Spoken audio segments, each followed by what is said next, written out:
number 4, 8-6. For the latest updates, news, and events in the VD or in the Shakey's VD, please log on to www.ph. And again, like us on Facebook, Shakey's VD. And of course, Rina Villamor with another courtside report. Rina, what's up?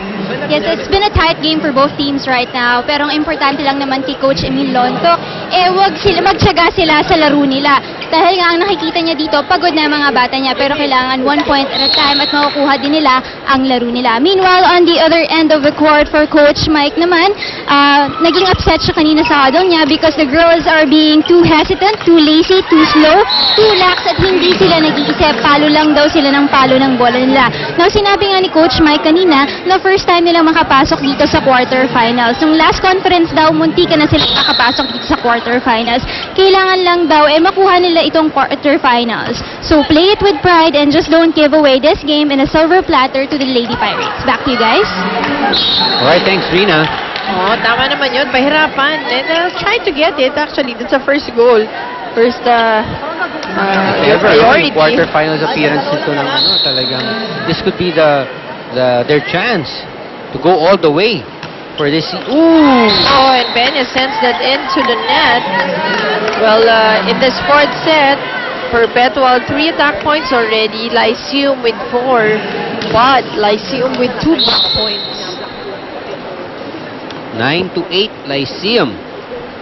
Still on top by 1. Oh, nice sharp serve. Oh, nobody was even close to that ball. Poor defense pattern shown to us by Perpetual on that last play. Lahat sila nandun sa almost side, an empty half court. Yeah. For Perpetual. Woolley getting the set off the block of Talia Cruz. He does get the point. And you know, Perpetual also hasn't maximized Bowley. We know her output. So, dun sa San Sebastian, no? So, itong si Argarin really, I think, focus more on Bowley on this fourth set. Talia Cruz again with the point. Yonela not quick enough to react after that ball hit the block.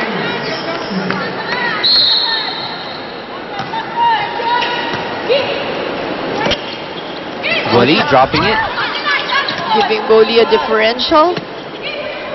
Oh, great set. Nice block by De Los Santos.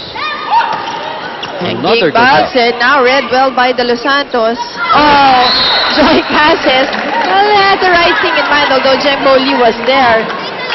But that did not go over for Cases. Napakahina no drop shot. Parang kumabit pa sa kamay niya. parang lumanding na doon sa kamay niya. Oh, that's almost outside.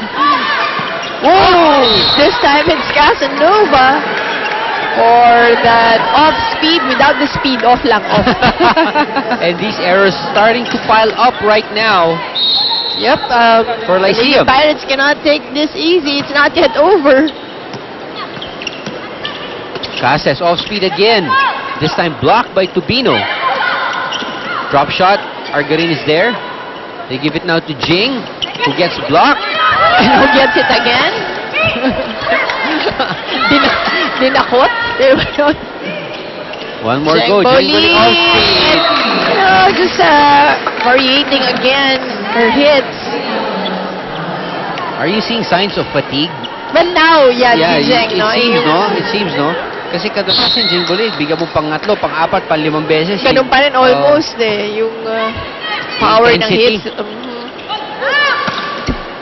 Nice save though from Jing Bowley. Let's see. The drop again. De La Cruz right there. Tubino. Well, De La Cruz was there but gave it on the wrong side. Alright. Again, we're tied at 12. And these two teams know how important this fourth set is.